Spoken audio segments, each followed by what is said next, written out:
Doctor Manmohan സിംഗിന്റെ സംസ്കാര ചടങ്ങുമായി ബന്ധപ്പെട്ട വിവാദത്തിൽ തുറന്ന പോരുമായി കോൺഗ്രസും ബി.ജെ.പിയും. നെഹ്റു കുടുംബത്തിന് മുകളിൽ മറ്റൊരാളെ കോൺഗ്രസ് അംഗീകരിക്കില്ല എന്ന ബി.ജെ.പി വിമർശനത്തെ സർക്കാരിന്റെ അനാദരവ് എണ്ണി പറഞ്ഞായിരുന്നു കോൺഗ്രസിന്റെ മറുപടി.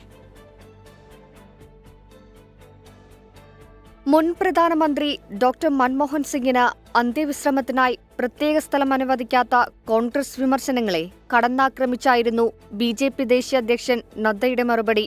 സോണിയാഗാന്ധിയെ യു.പി.എ അധ്യക്ഷയാക്കി പ്രധാനമന്ത്രിയായിരുന്ന മൻമോഹൻ സിംഗിനു മുകളിൽ നിർത്തി പ്രധാനമന്ത്രി പദത്തിന്റെ അന്തസ്സ് കളങ്കപ്പെടുത്തിയത് കോൺഗ്രസ് ആണെന്ന് നദ്ദ വിമർശിച്ചു. മൻമോഹൻ സിംഗിന്റെ വിയോഗത്തിൽ രാജ്യം മുഴുവൻ ദുഃഖിക്കുമ്പോൾ രാഷ്ട്രീയ മുതലെടുപ്പിനുള്ള അവസരമാക്കി മാറ്റാനുള്ള തിരക്കിലാണ് കോൺഗ്രസ് എന്നും ബി.ജെ.പി വിമർശിച്ചു.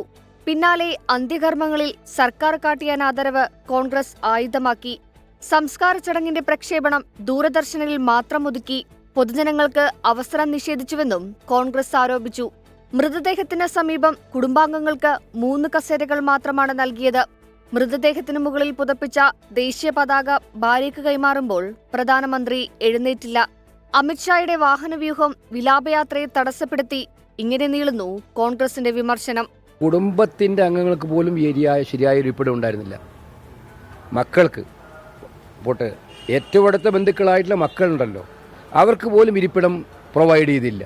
ഞങ്ങളുടെ അധ്യക്ഷനടക്കം, കോൺഗ്രസ് അധ്യക്ഷനടക്കം പ്രധാനമന്ത്രിയോട്, ആഭ്യന്തരമന്ത്രിയോട് നേരിട്ട് പറഞ്ഞതാണ്, കത്തെഴുതിയതാണ്. സിഖ് സമുദായ വോട്ടുകൾ നിർണായക പങ്കുവഹിക്കുന്ന ഡൽഹി നിയമസഭാ തിരഞ്ഞെടുപ്പിൽ മൻമോഹൻ സിംഗിന്റെ സംസ്കാര ചടങ്ങും രാഷ്ട്രീയ വിവാദമായി ഉയർന്നുവരും. 24 ഡൽഹി.